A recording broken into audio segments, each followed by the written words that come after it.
ये वसीयत इसलिए बहुत महत्वपूर्ण होती है कि आपकी जो ज़मीन है, जो चल अचल संपत्ति है, वो गलत हाथों में ना जाए। खतौनी में भी जो है ग्रहता का नाम आ जाता है कि वसीयत काम कब आती है। रजिस्टर वसीयत ही मान्य दस्तावेज है। वसीयत एक बार होने के बाद वो उसको दोबारा बदल भी सकता है।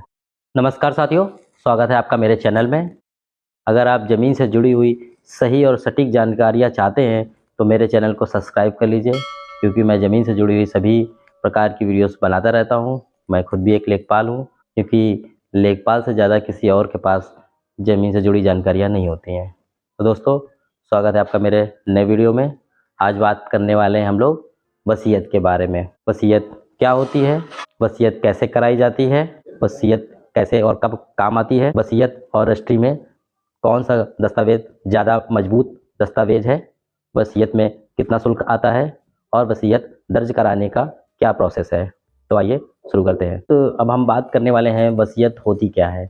वसीयत एक कानूनी दस्तावेज होता है। यह कानूनी दस्तावेज वो व्यक्ति तैयार कराता है जिसको अपने ना रहने के बाद, जिसको किसी को ज़मीन अपनी चल या अचल संपत्ति जो है वो किसी अन्य को देनी होती है। यानी कि जीवन में ज़िंदा रहते हुए वो अपना एक दस्तावेज तैयार कराता है कि अगर वो व्यक्ति ना रहे इस जीवन में, इस दुनिया में ना रहे, यानी उसकी मृत्यु जब हो जाए तो उसकी जो ज़मीन जायदाद जो है वो किसको मिलेगी।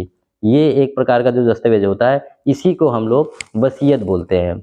वसीयत जो है वो रजिस्टर्ड जो वसीयत होती है वही मान्य होती है। वर्तमान समय में रजिस्टर वसीयत ही मान्य दस्तावेज है। वसीयत की खासियत ये बात होती है कि वसीयत कोई भी व्यक्ति किसी भी उम्र में करा सकता है। यानी 18 वर्ष से अधिक का कोई भी व्यक्ति अपनी वसीयत तैयार करा सकता है। और इसमें एक और महत्वपूर्ण बात है कि वसीयत एक बार होने के बाद वो उसको दोबारा बदल भी सकता है। अब ये बात मैं आपको यहाँ पे समझाना चाहता हूँ कि जैसे कोई ए व्यक्ति है, ए नाम का व्यक्ति है, और उसने अपने किसी बेटे को, बी नाम के बेटे को वसीयत कर देता है, और 10 या 20 साल बाद जो है उसको ये ऐसा लगता है कि ये मेरा बेटा जो है ये मेरी परवरिश नहीं कर रहा है ठीक से, और मुझे अपनी ये भूमि अपने किसी अन्य व्यक्ति को, सी व्यक्ति को, अगर उसके नाम पे वसीयत करना चाहे तो उसको कर देता है। और एक यहाँ पे और बात बताता हूँ कि अगर उसके अगले 2 साल बाद उसको फिर लगता है कि जिसके नाम पे उसने कराई थी वो भी हमारी जो है सेवा नहीं कर रहा है, या हमको उसको संपत्ति नहीं देना है, तो फिर वो बदल सकता है। या जितनी बार भी, इसका मतलब मैं ये समझाना चाहता हूँ कि कोई भी व्यक्ति अपनी वसीयत कितनी बार भी चाहे उसको बदल सकता है। और जो भी वसीयत लास्ट वसीयत होती है, जो आखिरी, यानी कि कोई व्यक्ति होता है उसके मरने से पहले जो आखिरी वसीयत होती है वही वसीयत मान्य होती है। यहाँ पे एक उदाहरण के लिए मैं आपको बता देता हूँ। ए व्यक्ति ने, कोई ए नाम का मान लीजिए व्यक्ति है, उसने किसी बी नाम के व्यक्ति को वसीयत करी, ठीक है, एक बार। लेकिन मरने से पहले उसने ए नाम के व्यक्ति ने किसी सी नाम के व्यक्ति को वसीयत कर दी, और उसके बाद उसकी डेथ हो जाती है।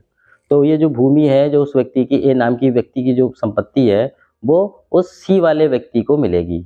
यानी कि जो आखिरी में जो वसीयत जिसके नाम पे करके गया है उसको मिलेगी। अब बात करेंगे वसीयत कराई कैसे जाती है। वसीयत कराने के लिए वो वसीयत करता जो है, यानी कि जिसे वसीयत करनी है उसको हम लोग वसीयत करता बोलते हैं, और जिसके नाम पे वसीयत होनी है उसको हम लोग वसीयत ग्रहता बोलते हैं।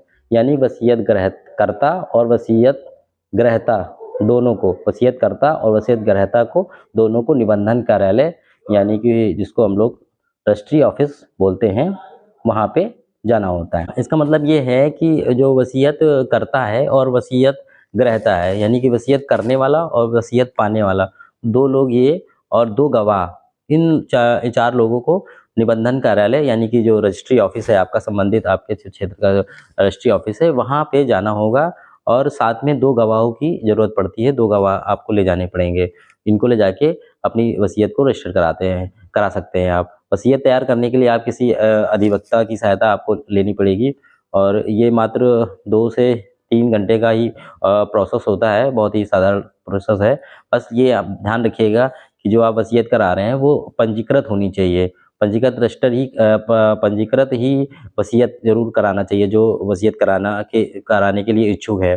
क्योंकि कोई भी वसीयत जो है वो मौखिक वसीयत वो मान्य नहीं है, और जो साधारण जो स्टाम्प पेपर पे अगर लिखी जाती हैं वसीयत, उनकी भी कोई वैल्यू नहीं होती है, और वैल्यू सिर्फ जो पंजीकृत वसीयत है सिर्फ उसी की होती है। तो इस बात का आपको ध्यान रखना चाहिए कि जब भी वसीयत अगर आपको करानी है तो पंजीकृत ही वसीयत आपको इस तरह से करानी है। तो अगली बात हम लोग करेंगे कि वसीयत काम कब आती है, यानी कि जो वसीयत करके गया है कोई व्यक्ति, वो कब काम आती है। यानी कि कोई भी व्यक्ति किसी अन्य व्यक्ति को वसीयत जिसको करता है, यानी वसीयत करता किसी को वसीयत करता है, ये काम तब आती है जो वसीयत करने वाला इस दुनिया में नहीं रहता है।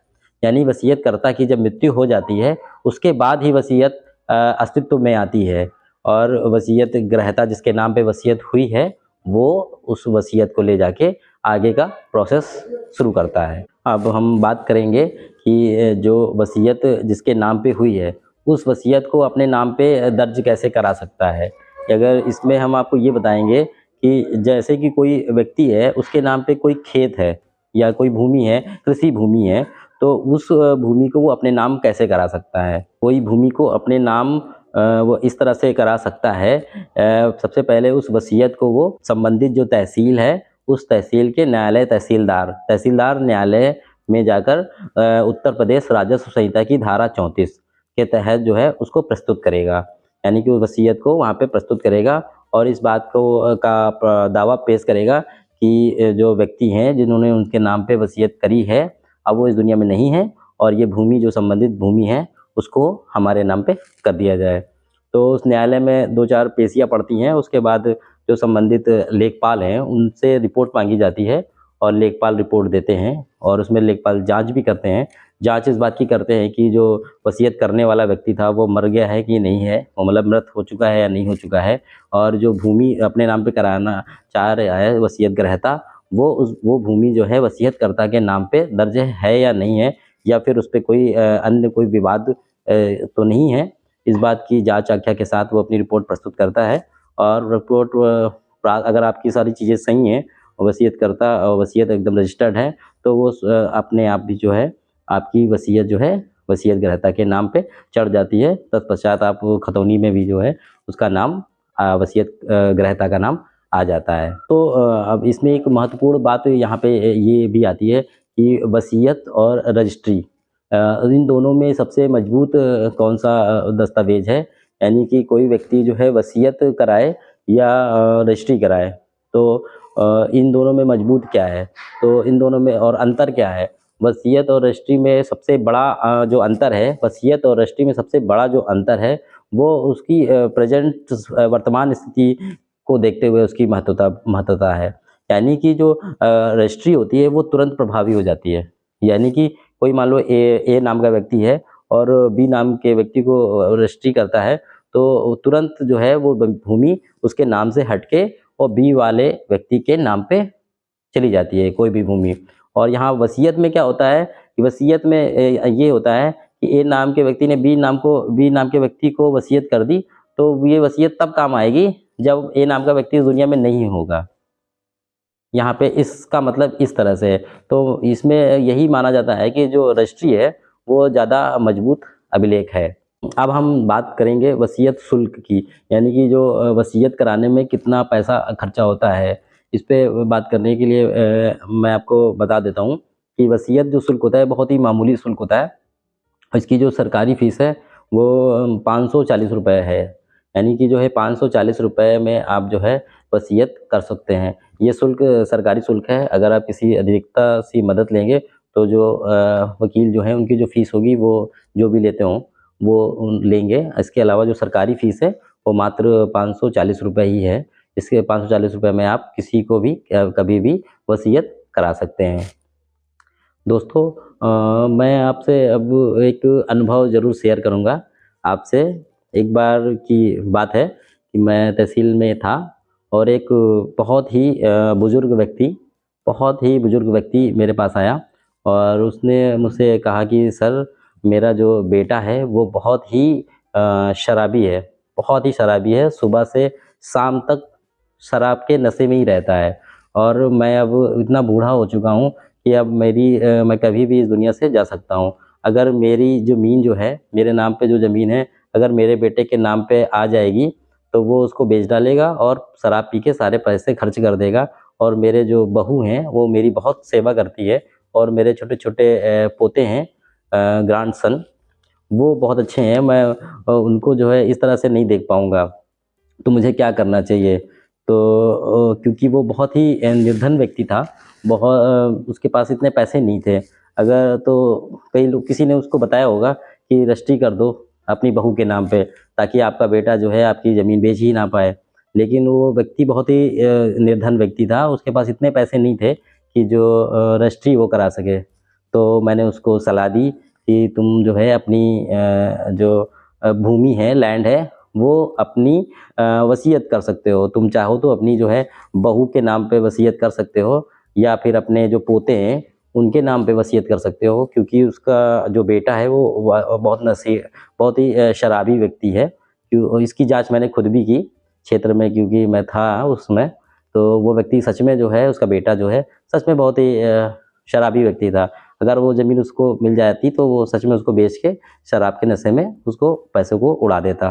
तो उसको मैंने राय दी कि अपने वो वसीयत करा ले अपनी पुत्रवधू यानी बहू, या फिर अपने पोतों के नाम पे। तो अगले कुछ दिन बाद मुझे वो व्यक्ति आके मिला और उसने मुझे बताया कि सर, मैंने अपनी जो संपत्ति है, जो मेरे खेत हैं, उसको अपनी बहू के नाम पे वसीयत कर दी है।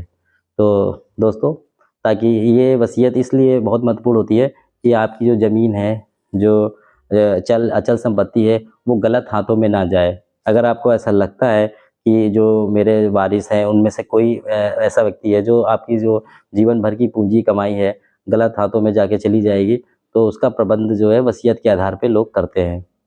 तो दोस्तों, ये थी वसीयत की पूरी कहानी। वसीयत की पूरी जानकारी मैंने आपको दी है। अगर फिर भी वसीयत से जुड़े कुछ विषय अगर छूट गए हों, या इसमें से कोई भी आपको जानकारी और चाहिए, या कोई आपका प्रश्न है, तो मुझे कमेंट बॉक्स में ज़रूर बता दीजिए। मैं हर कमेंट्स को पढ़ता हूँ और सबका लगभग सबका जवाब देता हूँ। आपको ये लगेगा कि एक लेखपाल आपके साथ है और उसके आपके सारे प्रश्नों का जवाब दे रहा है। तो मेरे चैनल को आप सब्सक्राइब कर लीजिए।